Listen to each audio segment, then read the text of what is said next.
Well, g'day everyone, once again, Jason Haines here from QPL Rural right here in Narendra and Temora with another weekly edition of the Haines Report. Well, last week we're certainly building up with so much promise in rainfall.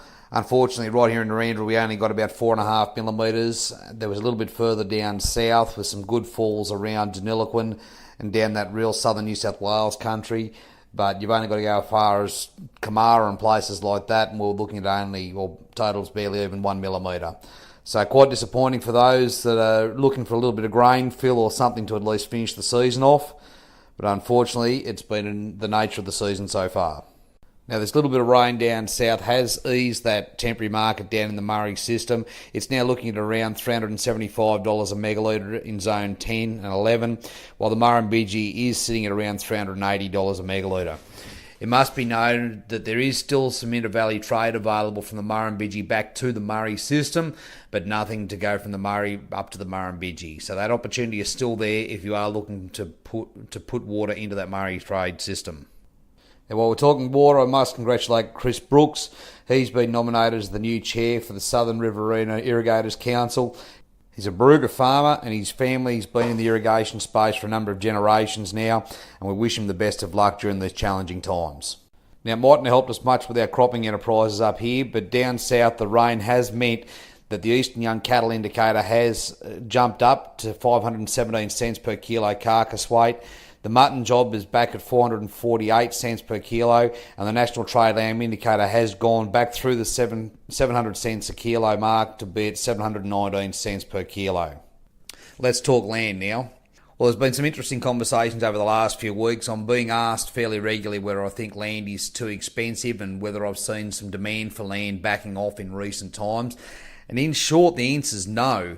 People are taking a long-term perspective on land. And while interest rates are low, they can carry this land until we see renewed rainfall. Now, this is backed up today in a article in the Land there, where Rabobank is actually tipping agricultural land prices to keep rising for at least the next 2 years, propelled generally by strong commodity prices and a healthy balance sheet built up over the last few years. Now, farmers, as I said, are also looking for greater diversification now in their portfolio to take out some of those dips.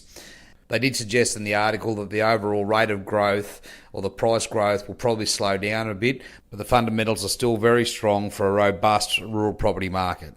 Now, off the back of this, it must be said that I have had 2 inquiries this week from cash buyers, one looking for a significant land holding of country, dry land country, but with access to water, and another one looking for that medium to high rainfall country. Both are cash buyers, ready to operate.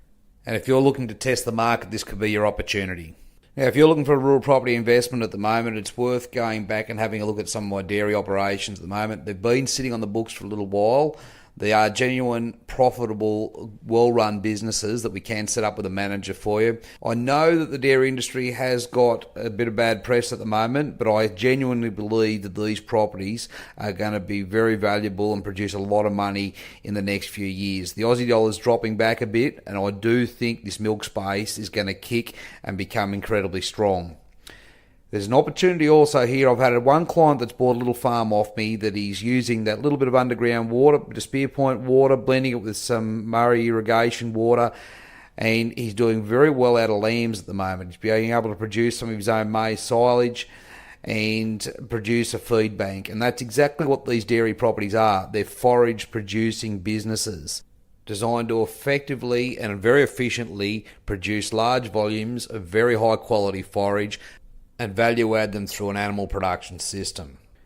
You can simply see by prices that the demand for well-finished lamb and beef is going to be high for the next few years, and these are good opportunities to secure your production system. As I said, come and talk to me today. All these properties have some form of underground water that will reduce your water costs and secure your production going forward. Now, as always, if you'd like any more information on any one of our properties we've got listed here today, please feel free to give me a call at any time on 0488 594 450. I look forward to catching up with you all again next week. Cheers.